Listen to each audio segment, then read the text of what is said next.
हिंदू धर्म में क्या आज भी ऐसे गुरु महाराज या क्या बोलते हैं महात्मा लोग हैं जो कि आज भी साधना वगैरह कर रहे हैं, ऐसे हैं अभी?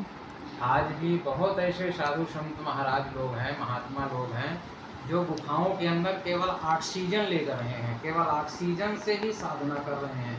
सारे विश्व ब्रह्मांड के जितने भी प्राणी हैं उनके कल्याण के लिए वो गुफाओं में घुसे हुए हैं, गुंतराओं में घुसे हुए हैं, पर्वतों में छिप कर बैठ के साधना कर रहे हैं। आज भी अपने इस भारत भूमि में भी बहुत बहुत बहुत बड़े बड़े बहुत संत ऐसे हैं जो आज भी 1000 साल पुराने हैं, उनकी आयु हजारों साल है। किसी को पता नहीं है कि वो साधना कहाँ कर रहे हैं, तो आज भी है। तभी तो ये भारत भूमि टिकी हुई, पूरा विश्व ब्रह्मांड उन्हीं संतों की साधना के द्वारा सभी का कल्याण भी हो रहा है। और ये भारत भूमि टिका हुआ नहीं तो ये जो काल है ना, कलयुग है, ये सबको आज समाप्त कर दिया होता।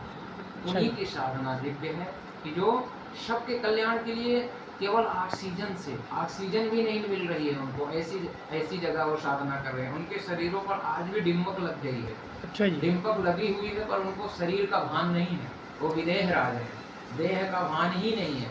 वो तो आत्म स्वरूप में बैठ करके परमात्मा की साधना कर रहे हैं और परमात्मा से यही प्रार्थना करते हैं कि हे परमात्मा, मैं उनकी आत्मा का चिंतन करके बात बता रहा हूँ आपको कि मतलब वो आत्मा से यही परमात्मा का चिंतन करते हैं कि हे परमात्मा, ये पूरे विश्व ब्रह्मांड के अंदर जितने भी स्त्री पुरुष हैं, जितने भी चींटी से लेके हाथी तक कीट पतंग है, प्रकृति पशु पक्षी है ना, सबका परमात्मा मंगल हो, किसी का अमंगल न हो।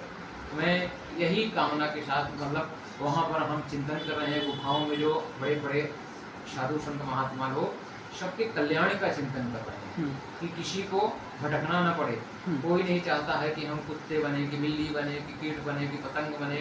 कोई भी इस योनि में नहीं जाना चाहता है। इस योनि से बचने के लिए केवल परमात्मा का एक ही काम है कलयुग में कि कलयुग केवल नाम आधारा सुने सुमेंदर उतर ही पड़ा।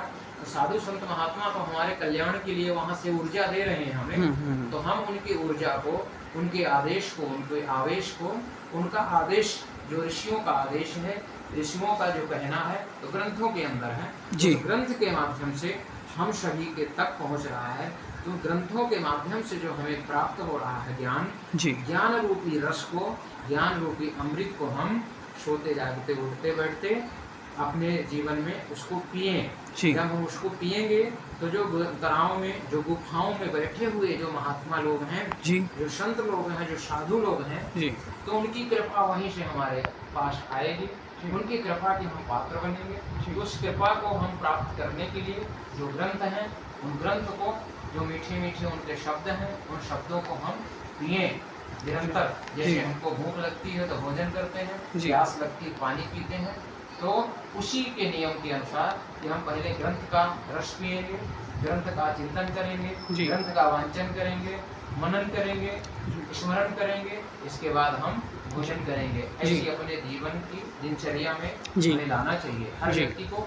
ये महात्माओं का जो गुफाओं में साधना कर रहे हैं, उनका यही आदेश है कि हमारे जितने भी प्यारे मनुष्य हैं, चाहे वो कोई भी जाति वाला हो, कोई भी वर्ण वाला हो, सबके लिए उनका यही आदेश है, उनका यही कहना है, उनका यही अनुभव है, उनका यही अनुभूति है कि हमारा भारत देश धर्म पर चले, शास्त्र की बात माने।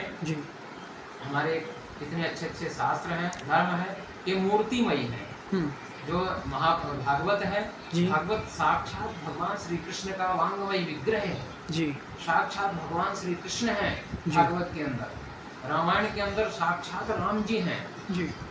तो हम इनको राम जी और कृष्ण जी मान करके इनको हम अद्भुत इनकी बात माने।